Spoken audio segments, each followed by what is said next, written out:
सुप्रभात, आप देख रहे हैं IBC 24। मैं हूं आपके साथ राहुल सिन्हा। सुबह 7 बजे की खबरों में आपका स्वागत है। बुलेटिन की शुरुआत करेंगे भोपाल से मिल रही बड़ी खबर से। शिवराज कैबिनेट की आज अहम बैठक होगी। सुबह 11 बजे मंत्रालय में ये बैठक होगी। बैठक में 10 से ज्यादा प्रस्तावों पर चर्चा की जाएगी। 0% ब्याज पर किसान ऋण योजना को जारी रखने का प्रस्ताव भी इस बैठक में आ सकता है। बड़ी खबर आपको बता रहे भोपाल से, जहां पर शिवराज कैबिनेट की आज अहम बैठक होगी। सुबह 11 बजे मंत्रालय में बैठक होगी। बैठक में 10 से ज्यादा प्रस्तावों पर चर्चा की जाएगी। 0% ब्याज पर किसान ऋण योजना को जारी रखने का प्रस्ताव भी इस बैठक में आ सकता है। नवीन सिंह हमारे सहयोगी इस वक्त फोन लाइन पर जुड़ चुके हैं। नवीन, आज शिवराज कैबिनेट की बैठक है, तो क्या कुछ इस बैठक में चर्चा हो सकती है, क्या निर्णय लिए जा सकते हैं? देखिए, बहुत महत्वपूर्ण बैठक है मुख्यमंत्री शिवराज सिंह चौहान की कैबिनेट की, क्योंकि कल ही देश का आम बजट आया है और मध्य प्रदेश में अगला बजट आने वाला है अगले महीने। तो ऐसे में मध्य प्रदेश सरकार की क्या तैयारियां हैं, उसको लेकर ये कैबिनेट की बैठक बड़ी महत्वपूर्ण है, क्योंकि राजस्व की प्राप्ति के लिए पूरी कोशिश, पूरे जतन मध्य प्रदेश की सरकार कर रही है, ताकि जो खाली खजाना उसको भरा जा सके। और चूंकि मध्य प्रदेश सरकार का फोकस है कि किसान और युवाओं को रोजगार प्रॉपर मध्य प्रदेश में मिल सके, तो इसी को लेकर कैबिनेट में भी कई सारे प्रस्ताव हैं जिस पर आज सहमति बन सकती है। 0% पर जो योजना किसानों के लिए चल रही है लोन देने की, वो योजना को आगे बढ़ाने का एक बड़ा प्रस्ताव है। इसके अलावा कई सारे महत्वपूर्ण प्रस्ताव और भी हैं जिस पर आज मुहर लगनी है। चलिए, तो बैठक है आज 11 बजे शिवराज कैबिनेट की। आपसे आगे अपडेट लेंगे, जानकारी लेंगे। फिलहाल नवीन, इस जानकारी के लिए आपका बहुत बहुत शुक्रिया।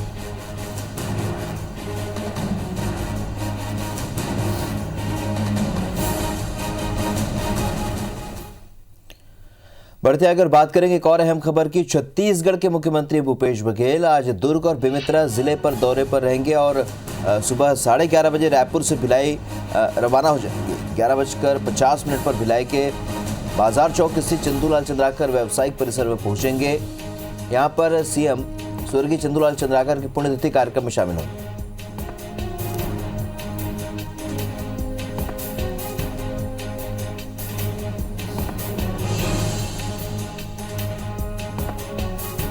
स्टार जन हमारे सहयोगी और ज्यादा अपडेट के साथ इस खबर पर हमारे साथ इस वक्त जुड़ रहे हैं। स्टार, आज सीएम भूपेश बघेल का दौरा है, लगातार वो दौरा कर रहे हैं, अलग अलग संभागों का दौरा कर रहे हैं। आज क्या कुछ भिलाई और दुर्ग के लिए करेंगे और साथ ही आज क्या कुछ घटनाक्रम होंगे छत्तीसगढ़ के लिहाज से? देखिए, मुख्यमंत्री भूपेश बघेल लगातार अपने दौरे पर लगे हुए हैं। कभी सुकमा, कभी बस्तर। 2 दिन तक उनका सुकमा बस्तर का दौरा रहा था और आज वो दुर्ग संभाग के दौरे पर जा रहे हैं। उसमें दुर्ग और बेमेतरा जिले में उनके कार्यक्रम रखे गए हैं। दुर्ग में स्वर्गीय चंदूलाल चंद्राकर की मूर्ति का वो अनावरण करेंगे। इसके साथ ही वहाँ के स्थानीय कार्यक्रम में शामिल होंगे। इसके अलावा बात करते तो फिर बेमेतरा जिले में गिधवा परसदा पक्षी महोत्सव का समापन कार्यक्रम भी आयोजन किया गया, उसमें भी वो शामिल होंगे। और काफ़ी लोकप्रिय रहता है ये पक्षी महोत्सव, क्योंकि कई विशेष प्रजाति की पक्षियों को देखने का मौका मिलता है इसमें, और कहीं ना कहीं एक यहाँ की जो स्थानीय संस्कृति है या स्थानीय वाइल्ड लाइफ कल्चर है उसको बढ़ावा देने का प्रयास सरकार का रहता है ये। तो इस प्रकार से ये 2 बड़े कार्यक्रम मुख्यमंत्री भूपेश बघेल के रहेंगे दुर्ग और बेमेतरा जिले के यहाँ। चलिए, तो लगातार हम इस पर अपडेट अपने दर्शकों तक पहुंचाते रहेंगे। इस जानकारी के लिए आपका बहुत बहुत शुक्रिया स्टार।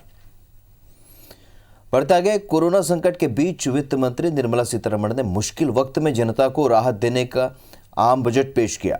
ये पहला मौका था जब बजट दस्तावेज नहीं छपे और वित्त मंत्री ने पेपरलेस बजट पेश किया। कोरोना संकट से पैदा हुई परिस्थितियों के मद्देनजर मोदी सरकार ने इस बार बजट में हेल्थ सेक्टर पर सबसे ज्यादा फोकस किया है।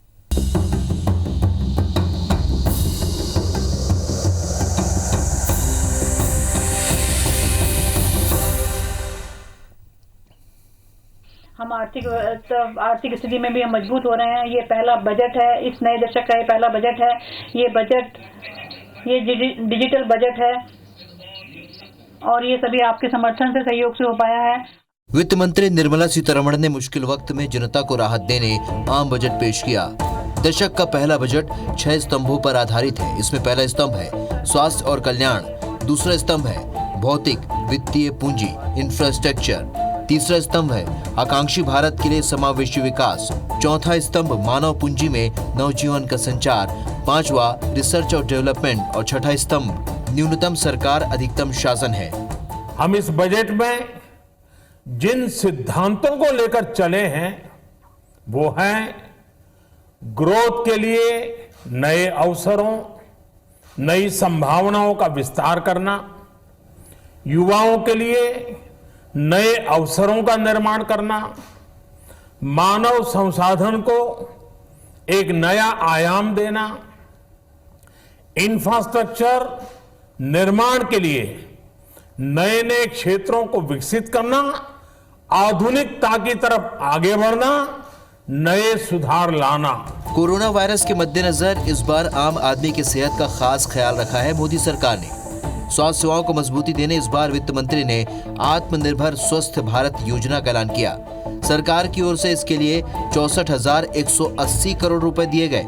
मोदी सरकार ने कोरोना वैक्सीन के लिए 35,000 करोड़ का ऐलान किया है। इस बार स्वास्थ्य क्षेत्र के बजट को 137% तक बढ़ाया गया है। हालांकि इस बार के बजट में टैक्स भरने वाले करदाताओं को कुछ खास नहीं मिला।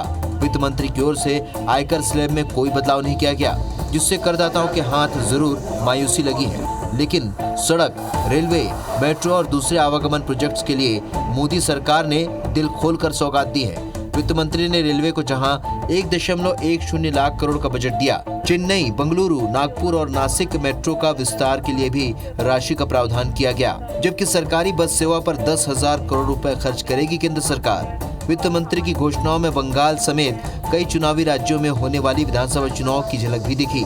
तमिलनाडु में 1.3 लाख करोड़ की लागत से नेशनल हाईवे प्रोजेक्ट, केरल में 65,000 करोड़ रुपए की लागत से नेशनल हाईवे की सौगात वित्त मंत्री ने दी, तो मुंबई कन्याकुमारी इकोनॉमिक कॉरिडोर और कोलकाता सिलीगुड़ी के लिए नेशनल हाईवे प्रोजेक्ट का ऐलान भी प्रमुख है। इस बार देश में डिजिटल जनगणना होगी। इसके अलावा स्पेस मिशन और लेह में सेंट्रल यूनिवर्सिटी बनाने का ऐलान भी बजट में किया गया है। प्रदूषण कंट्रोल के लिए वित्त मंत्री ने 5 साल में 2,000 करोड़ का प्रावधान किया है। वहीं किसानों की आय को 2022 तक दोगुनी करने का लक्ष्य भी सरकार ने रखा है। वित्त मंत्री ने अपने भाषण में कहा कि इस बार राजकोषीय घाटा 6.8% रहने का अनुमान है। इसके लिए सरकार को 80,000 करोड़ की जरूरत होगी, जो अगले 2 महीनों में बाजार से लिया जाएगा। नई दिशा और एक नई दृष्टि देश के विकास और जन कल्याण की इस बजट में दी गई है। ये क्रांतिकारी बजट है, ऐतिहासिक बजट है, भारत की समृद्धि और विकास का बजट है, जिसमें समाज के सब वर्गों का ध्यान रखा गया है। जितने बजट हुए हैं सबसे ज़्यादा जीडीपी की गिरावट। दूसरी ओर मैं पहले ही कहता था ये सब कुछ बेच डालेंगे, और वही हो रहा है। सरकारी बैंक से लेके बंदरगाह तक, सरकारी बीमा कंपनी से लेके बिजली लाइन तक, रेलवे के डेडिकेटेड फ्रेट कॉरिडोर से लेकर वेयर हाउस तक सबको बेचने की इसकी योजना है। कुल मिलाकर वित्त मंत्री के 2021-22 वाला डिजिटल बजट में आत्मनिर्भरता पर जोर दिया है। लेकिन पेट्रोल पर 2.5 और डीजल पर 4 रुपए का कृषि सेस लगने से आम लोगों को झटका जरूर लगेगा। Bureau report, IBC 24। जब केंद्र सरकार बजट पेश करती है, वित्त मंत्री के बजट भाषण के दौरान 2 खबरें ऐसी होती हैं जो सीधे आम आदमी के जीवन पर असर डालती हैं। पहली, आयकर स्लैब को लेकर ऐलान, और दूसरा, बजट से क्या सस्ता और क्या महंगा हुआ। तो आइए आपको बताते हैं कि बजट में आम आदमी के लिए राहत की क्या खबर है और कौन सी चीजें बजट बिगाड़ सकती हैं। केंद्रीय वित्त मंत्री निर्मला सीतारमण ने बजट पेश कर दिया है। खास बात यह रही कि बजट में आम जनता को टैक्स में कोई राहत नहीं दी गई है। बजट में मौजूदा टैक्स स्लैब में कोई बदलाव नहीं किया गया है। निर्मला सीतारमण ने कहा है कि वरिष्ठ नागरिकों को टैक्स में राहत दी जाएगी। 75 की उम्र पार कर चुके वरिष्ठ नागरिकों को अब ITR भरने की जरूरत नहीं होगी, यानी अब वो इनकम टैक्स नहीं भरेंगे। टैक्स ऑडिट की लिमिट 5 करोड़ से बढ़ाकर 10 करोड़ करने का प्रस्ताव रखा गया है। मामलों के निपटारे के लिए टैक्स ट्रिब्यूनल का गठन किया जाएगा। कस्टम ड्यूटी पॉलिसी से स्वदेशी कंपनियों को बढ़ावा देने के लिए अक्टूबर 2021 से नई कस्टम ड्यूटी पॉलिसी लागू होगी। साथियों, ऐसे बजट देखने को कम ही मिलते हैं जिसमें शुरू के 1-2 घंटों में ही इतने सकारात्मक रिस्पांस आए। कोरोना के चलते कई एक्सपर्ट्स ये मानकर चल रहे थे सरकार आम नागरिकों पर बोझ बढ़ाएगी, लेकिन फिस्कल सस्टेनेबिलिटी के प्रति अपने दायित्वों को ध्यान में रखते हुए सरकार ने बजट साइज बढ़ाने पर जोर दिया। आम बजट 2021 और 22 में कई चीजें सस्ती हुई हैं। इनमें दैनिक जीवन से जुड़े सामान हैं। इस बार चमड़े के उत्पाद, ड्राई क्लीनिंग, लोहे के उत्पाद, पेंट, स्टील के बर्तन, इंश्योरेंस, बिजली, जूता, नायलॉन, सोना चांदी, पॉलिस्टर, तांबे का सामान, कृषि उपकरण सस्ते हुए हैं। इस बार का आम बजट आम आदमी के लिए टेंशन भी लेकर आया है, क्योंकि कई चीजें महंगी हुई हैं जो घर का बजट बिगाड़ सकती हैं। इस बार मोबाइल और चार्जर, तांबे का सामान, सूती कपड़े, इलेक्ट्रॉनिक सामान, कॉटन के कपड़े, रत्न, लेदर के जूते, सोलर इन्वर्टर, सेब, काबुली चना, यूरिया, डीएपी खाद, चना दाल, पेट्रोल डीजल, ऑटो पार्ट्स और शराब महंगी हुई है। इस बजट के दिल में गांव है, हमारे किसान है।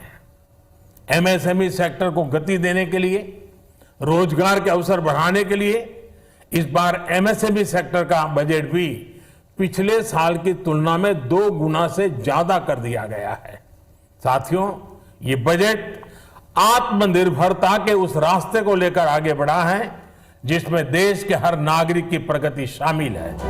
बजट आम जनता की उम्मीदों पर कितना खरा उतर पाता है, ये तो आने वाला समय ही बताएगा। फिलहाल सियासी गलियारों में बजट को लेकर सरकार विपक्ष के निशाने पर है। Bureau report, IBC 24।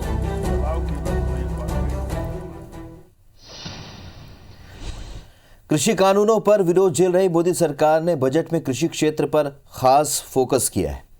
खेती किसानी और किसान दोनों को आगे बढ़ाने के लिए कई घोषणाएं की गई हैं। वित्त मंत्री निर्मला सीतारमण ने बजट भाषण में कहा कि सरकार किसानों की आय दोगुना करने के लिए काम कर रही है। वित्त मंत्री ने ऐलान किया कि MSP यानी कि न्यूनतम समर्थन मूल्य पर किसानों के उत्पाद खरीदने की प्रक्रिया जारी रहेगी।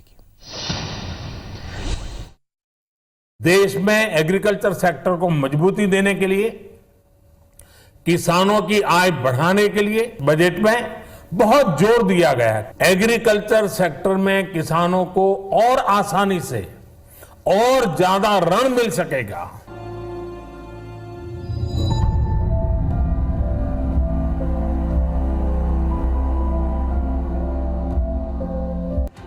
देश के 2021-22 के बजट में मोदी सरकार ने कृषि क्षेत्र के लिए खजाना खोल दिया है। वित्त मंत्री निर्मला सीतारमण ने बजट भाषण में कहा कि MSP बढ़ाकर उत्पादन लागत की 1.5 गुना की गई है। सरकार किसानों की भलाई के लिए प्रतिबद्ध है। सरकार किसानों को कल्याण के प्रति कटिबद्ध है। MSP की व्यवस्था में मूलभूत परिवर्तन किया गया है जिससे यह सुनिश्चित हो सके कि सभी प्रकार की जिन्सों के मामले में उत्पादन लागत का 1.5 गुना कीमत मिल सके। वित्त मंत्री ने बताया कि वित्त वर्ष 2021 में गेहूं पर MSP के लिए 75,100 करोड़ रुपए आवंटित किए गए। 43.36 लाख गेहूं किसानों को सरकार की MSP स्कीम का लाभ मिला है। गेहूं के लिए किसानों को 75,060 करोड़ रुपए और दालों के लिए 10,503 करोड़ रुपए का भुगतान किया गया।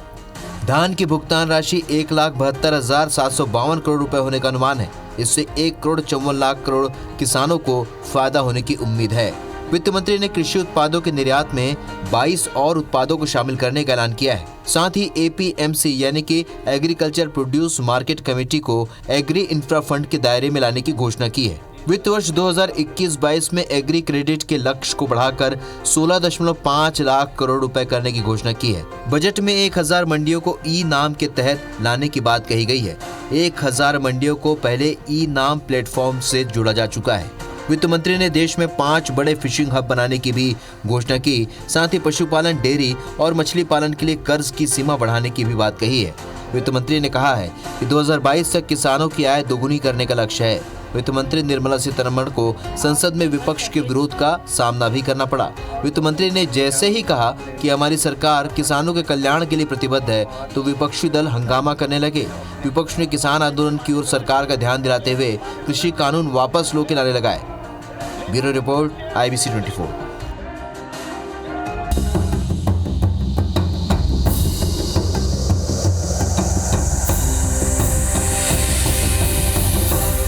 देवास जिले में पंचायत एवं ग्रामीण विकास मंत्री सिसोदिया ने 4 करोड़ 42 लाख के निर्माण कार्यों का भूमि पूजन लोकार्पण किया। इसमें जिले के 3 करोड़ 70 लाख के 81 विकास कार्यों का भूमि पूजन और 72 लाख के 8 प्रोजेक्ट का लोकार्पण किया गया। जिले में मंत्री महेंद्र सिंह सिसोदिया ने BR रिसोर्ट सोनकच्छ को ये सौगात दी है।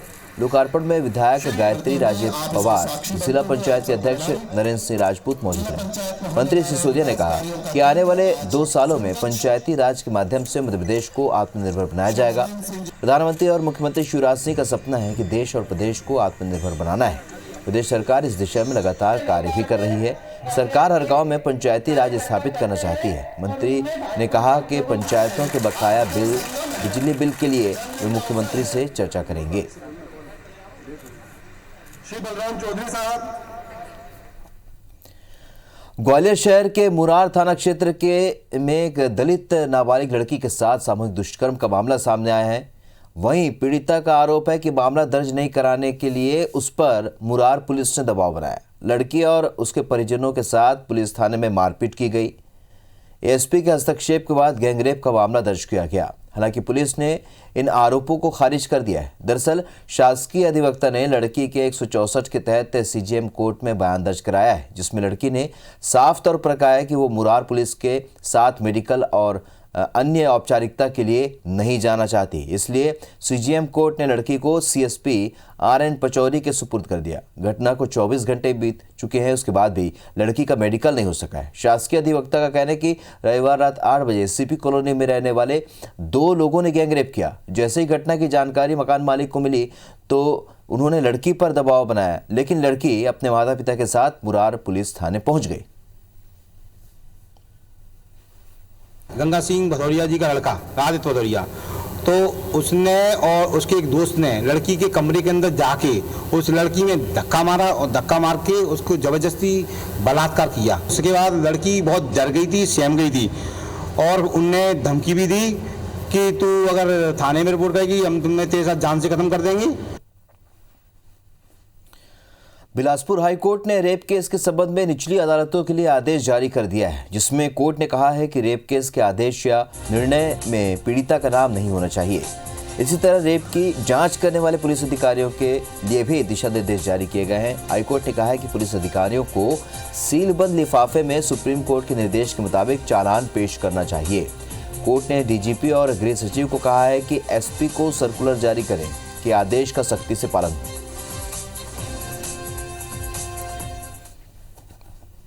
सुकमा जिले के मिनपा में नए कैंप खोले जाने के बाद नक्सलियों द्वारा जवानों को नुकसान पहुंचाने लगातार रणनीति बनाई जा रही है। इसके लिए नक्सली लगातार अलग अलग जगह पर जवानों को निशाना बनाने के लिए ID प्लांट कर रहे हैं।